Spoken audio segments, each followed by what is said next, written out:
بسم الله الرحمن الرحيم. ازيكم يا حبايب قلبي؟ عاملين ايه؟ ان شاء الله تكونوا بخير وسلام يا رب. النهارده بقى هنعمل المشروب الجميل ده اللي بيدي باور وطاقة وبيدي طراوة في الصيف الحر جدا اللي احنا شايفينه ده، ومشروب جديد جدا جدا على اولادنا وعلينا، وهيعجبنا ان شاء الله، وكله فيتامينات وارخص عصير. انا جايبه لكم النهارده، والطريقة سهلة وان شاء الله هتعجبكم. وبالهنا والشفا على كل اللي يشربوا يا رب، وعايزة منكم دعوة حلوة. وهنبدأ بسم الله، ونبدأ معاكم الطريقة، وإن شاء الله هيعجبكم ويعجب كل ضيوفكم. هنسمي بسم الله ونصلي على الرسول عليه الصلاة والسلام. أول حاجة عندنا هنا التين الشوكي، طبعا الموسم بتاعه الأيام دي ومال الدنيا كلها ومفيش أرخص منه. جبت، انا بقول لكم هنا ان انتوا تنقوا اللي هي الصفرا يا جماعه، بتبقى مسكره وطعمها جميل.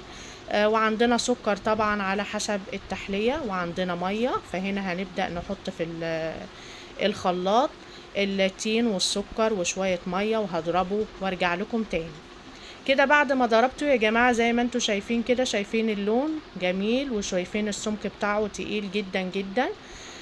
هصفي بمصفى ضيقه علشان البذر بتاعه. وبعد كده يا ريت يكون عندنا مكعب تلج، هيبقى جميل جدا جدا عشان هو يفضل يتقدم وهو ساقع. شايفين اللون بقى يا جماعة والقوام عامل ازاي؟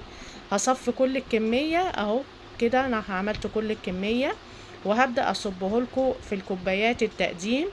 اهو يا جماعة زي ما انتوا شايفين كده، ويا ريت زي ما قلت لكم عندنا حتة تلج، هيبقى اجمل واجمل بإذن الله. اهو يا جماعة زي ما انتوا شايفين واللون روعة. ونحط شفاطات بقى كأننا نعيش اطفالنا كأنهم في الكافي شوب. وهنا كام تينة كده علشان نعرف ان ده عصير تين. ويا رب الفيديو النهاردة يكون عجبكم. عايزة منكم دعوة حلوة ولايك وشير واشتراك في القناة علشان يوصل لكم مني كل جديد وجديد. والسلام عليكم ورحمة الله وبركاته. دمتم في رعاية الله، مع السلامة.